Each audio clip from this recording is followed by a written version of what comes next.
இன்றைக்கி Monday morning முதல்ல tea வச்சுருந்தேன். அதுக்கப்புறமா ரைஸை ஊற வச்சுட்டேன். லீவுன்றதுனால டீ குடிச்சிட்டு வந்து மற்ற வேலை பார்க்கலான்னு சொல்லிட்டு டீ ஃபில்ட்ரு பண்ணி போய் குடிச்சிட்டு வந்தேன். அதுக்கப்புறமா ரைஸ் வடிக்க ஆரம்பித்தேன். நேற்று சண்டே ஆஃப்டர்நூனும் நைட்டும் சிக்கன் சாப்பிட்டதுனால கொஞ்சம் ஹெவியாக இருந்துச்சு. இன்றைக்கி லைட்டான ஃபுட் பண்ணலான்னு கர்ட் ரைஸ் தான் பண்ணேன். 3 பேருக்கும் இன்றைக்கி கர்ட் ரைஸ் தான். பிக்கல் வச்சு கர்ட் ரைஸை என் ஹஸ்பண்டுக்கு டிஃபன் பேக் பண்ணி அனுப்பிட்டேன்.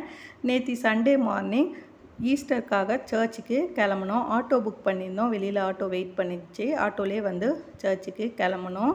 ஊர்லேயே பைக்கெல்லாம் இருக்கிறதுனால எங்கே போனாலும் ஆட்டோலேயே போயிடுறது. இங்கே சண்டே சர்வீஸ் 9 to 12 o'clock முடிஞ்சிருச்சு. அங்கேயே ஈஸ்டர் ஃபீஸ்ட்டு எல்லாருக்கும் ஃபுட்டு ப்ரொவைட் பண்ணாங்க. நான் ஏஞ்சலுக்கு வீட்டிலே கொஞ்சம் ஒயிட் ரைஸும் கொஞ்சம் கேர்டும் எடுத்துகிட்டு போயிட்டேன். அதனால் ஏஞ்சல் அங்கேயே சாப்பிட்டா. எங்களுக்கு ஹைட்ராபாத் பிரியாணி, ஜலேபி, குக்கும்பர் பச்சடி கொடுத்தாங்க. சாப்பிட்டு வந்துட்டோம்.